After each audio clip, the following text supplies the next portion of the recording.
Let me solve this problem.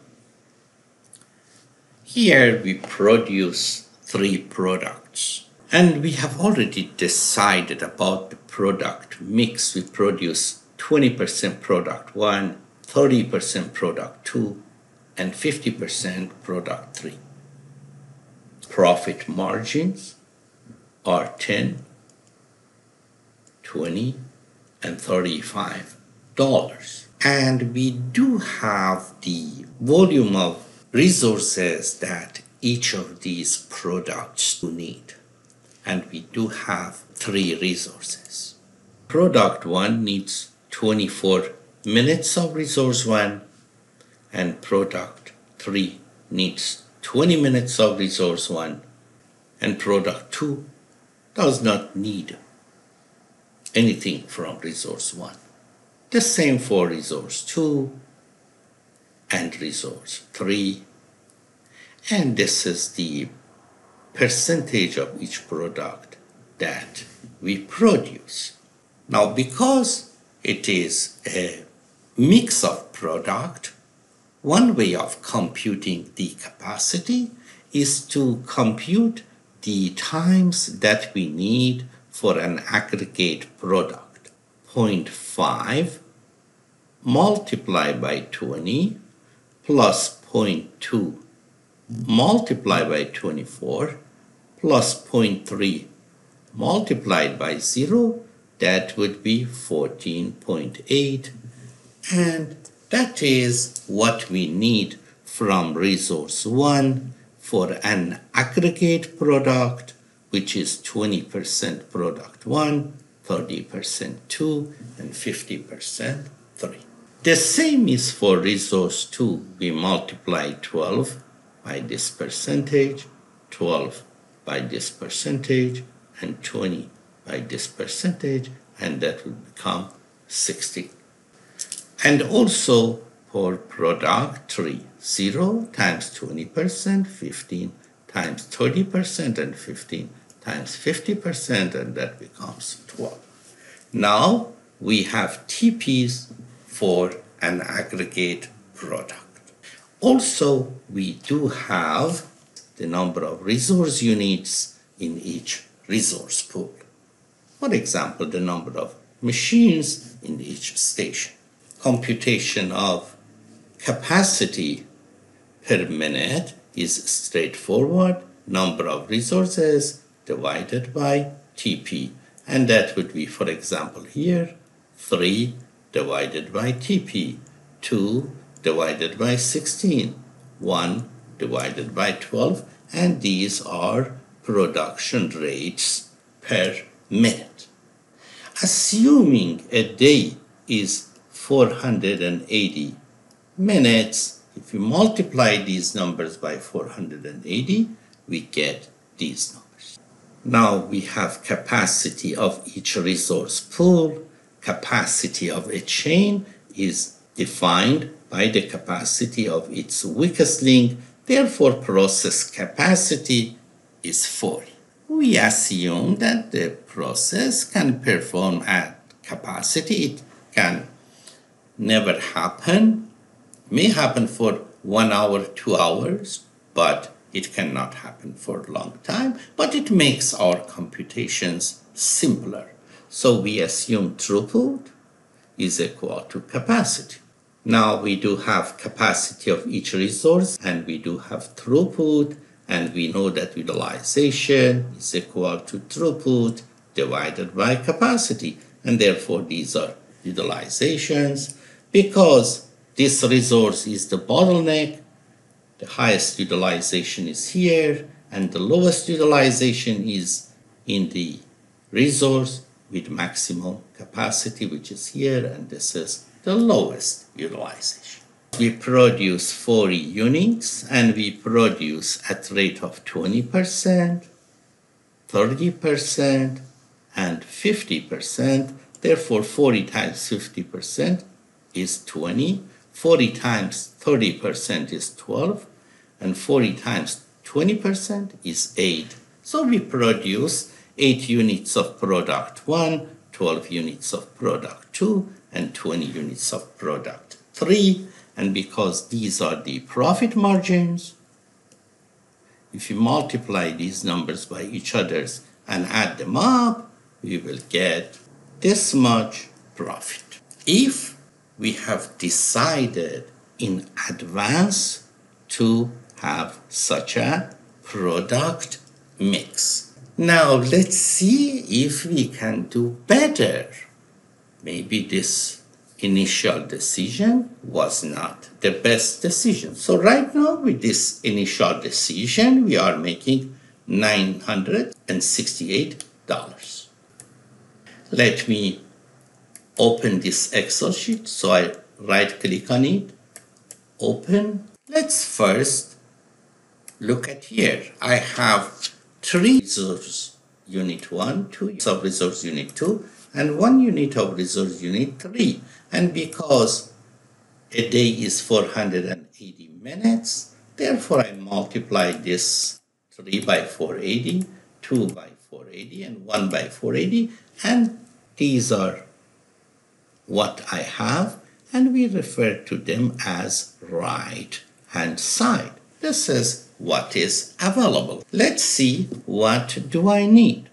This is what I need from 3 resources for product 1, 3 resources for product 2, and for product 3. These are just the numbers that I have typed from the previous slide.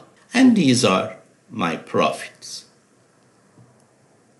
If we look, the same things that I had here. I just retyped these numbers in my Excel sheet. And I assume these are the volume of products that I am going to produce. This much of product 1, this much of product 2, this much of product 3. If I am going to produce this much of product 1, for example, X1, X2, and X3, then here what I needed is 24 times X1, 0 times X2, and 20 times X3. That is what I need. So I'll go and I do this. Equal to this one multiplied by this volume of production plus this one multiplied by this volume of production plus this one multiplied by this volume of production. And then I enter it. Now if I go and produce 1 and 2 and 3, this 84 is 24 times 1, 0 times 2, and 20 times 3. Then I come down and repeat the same thing, equal to this one multiplied by this one multiplied by this one, and this one multiplied by this one. But I can do something better. I go here and I type equal to some product of 24 and 0 and 20, 1 by 1 multiplied by these volumes of production. And because I am going to copy down to the next rows, I push F4 here, and B6 to D6, which are these numbers, is locked. Enter, and then I copy down. Now I see that is 12 times 1, 12 times 2, and 20 times 3. And I copied down, and that is 15 times 3, 15 times 2, and 0 times 1. And I can even copy down and compute my overall profit under this plan. If I'm producing 1 unit of product 1, I make $10 profit margin, which can create profit for me or can go and recover for the fixed costs.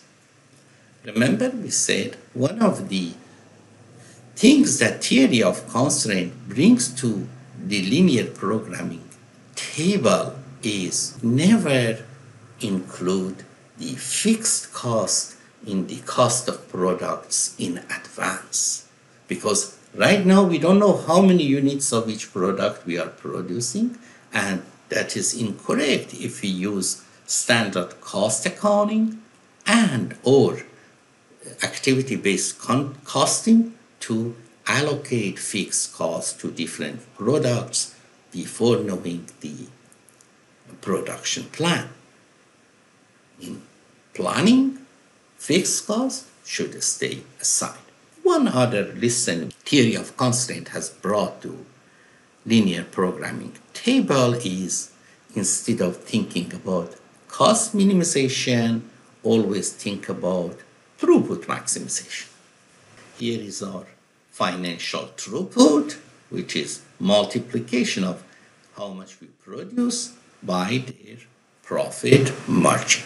We refer to this as left-hand side. Remember, all of these constraints are internal constraints. They are all related to our capacity. We also have external constraints related to market. We may not be able to produce more than a specific amount for the market. There may not demand for it, or we may do not have access to enough raw material. That is also external constraint. Market is external constraint. Raw material, if we don't have access to it, is external constraint. Capacity is usually referred to as internal constraint. These are what we need, and these are what we have, and this cannot exceed this, correct?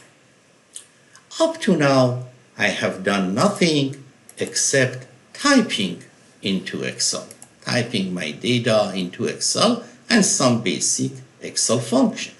Now I'm going to data, going to solver, and I say, Mr. Solver, please look at this cell. This is target cell. In linear programming terminology, we refer to it as objective function.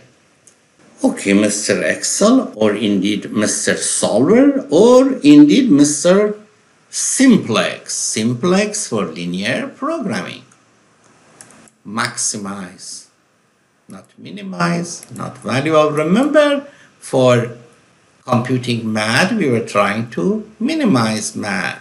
For computing break-even analysis in the intersection of a nonlinear cost function and nonlinear demand function, we use set the value equal to 0. Don't forget, in those cases for MAD and for nonlinear break-even analysis, we used nonlinear solver. Sometimes we use evolutionary solver, which is a heuristic. In linear programming, we always use simplex method, simplex LP. Maximize that by changing these decision variables. These are things that we need to identify. We refer to them as decision variables. And then we declare our constraints. Add 84, which is multiplication of what we need for each unit of product multiplied by volume of production, should be less than or equal to right hand side. And left hand side should be less than or equal. Don't forget, here we have less than equal, greater than equal, integer, binary, so on. What we need should be less than or equal to what we have. So I click on this and then add. This one should be less than or equal to this one. But as long as what we declare, all of them are of the same nature, 84 should be less than or equal to 1440. The same is for 96 and 960, 75 and 480. In situation like this, I can declare all of them together. I can go here, delete this one, and declare all of them. This one and this one and this one should be one by one less than or equal to this one and this one and this one. Okay, and now I should make sure that this is set to maximize. And then I ask solver to solve. Solver solved the problem. This is the optimal product mix. We have not produced anything of product 3. The total profit here is 1200 plus, while before it was 968. We need to find it out. Where are the bottlenecks? Bottlenecks are terms in theory of constraint language. In linear programming, we refer to bottleneck as binding constraint, a constraint for which left-hand side and right-hand side equate. 960, 960, binding or bottleneck. 480, 480, binding or bottleneck. 1152, 1440, non-binding or non-bottleneck. Suppose someone tells you, how much are you going to pay me to increase this 1440 by 1 hour, by 60 minutes? Are you willing to give me $100 or $50 or $30 to add 60 minutes to here? You will say, no, I will pay you $0 because this is non-binding constraint. And for non-binding constraint, shadow price is equal to 0. I pay nothing. As long as a constraint is non-binding, left-hand side and right-hand side are not equal, the shadow price is 0. It could be market or it could be capacity. But what about the other two? How much are you willing to pay to increase this by 60 minutes? So I'll go here and I change 960 to 1020. My profit now is 1248. Back to data, I go to solver and I ask solver. Solver solves the problem. Product mix is changed. Now I can make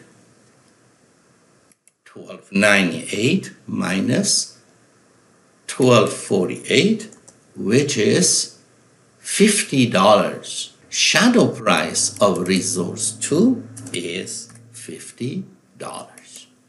I am willing to pay up to $50 to increase capacity of resource 2 by 1 hour, 60 minutes. But don't forget, this analysis of shadow prices are done in a limited space. We cannot say, okay, even if we add 20 hours or 100 hours, still it is the same. No, because when we increase the right-hand side, this constraint may become non-binding and another constraint becomes binding. Therefore, this analysis is always for a limited range. Let's see if it is also valid for 2 hours. 1080. Solve.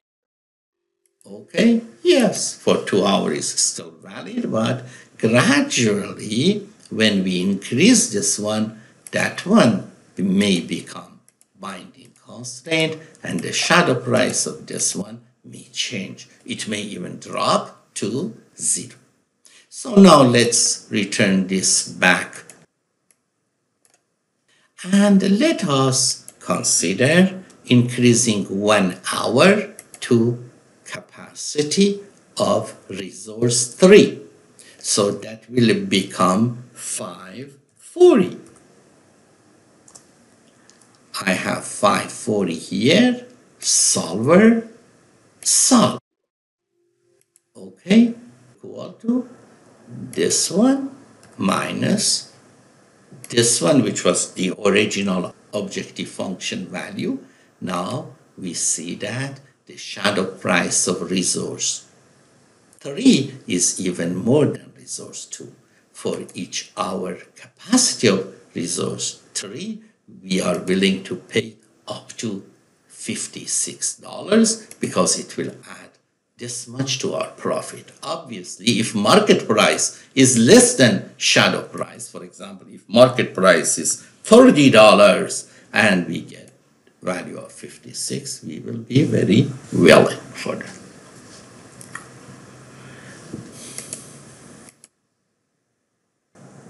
Now, for a minute, suppose that the market is not allow us to sell 32 units of product 2. Suppose the market is limited to 30 units. What should we do then? In general, what I can do, I can come here and type market. It can be here. I mean, it doesn't matter. Go here and say product 2 cannot be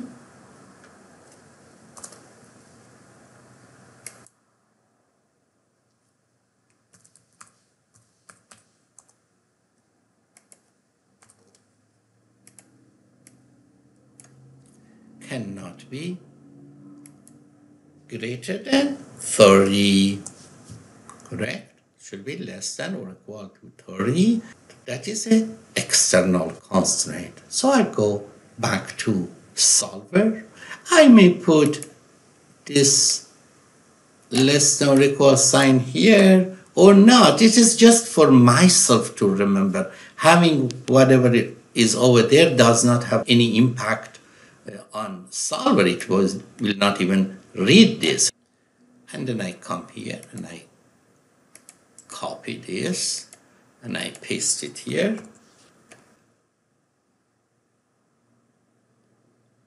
What this constraint stays is 0x1 plus 1x2 plus 0x3, which is this. It should be less than or equal to 30. 0x3 and 0x1 are not over there, so x2 should be less than or equal to 30.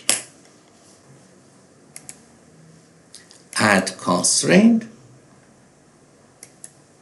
1x2 should be less than or equal. It is here that I declare should be less than or equal to 30. Okay. So, and now the product mix is changed.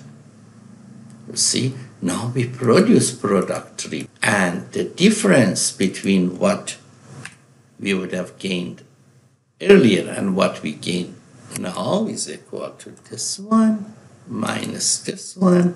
Therefore, we lost $1.33 for losing that much market. And we are willing to pay up to $1.33 to increase that market from 30 to 32. So as you see, we could have not from the beginning just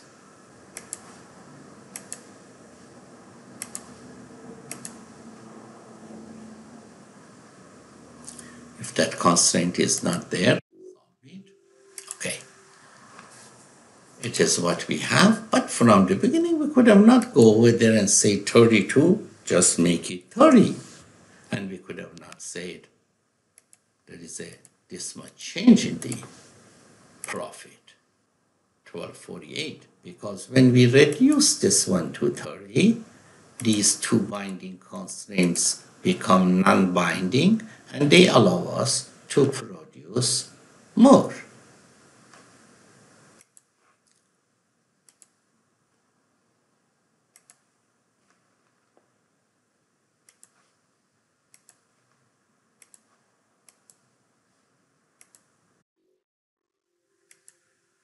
And that is what we have. Thank you very much for paying attention.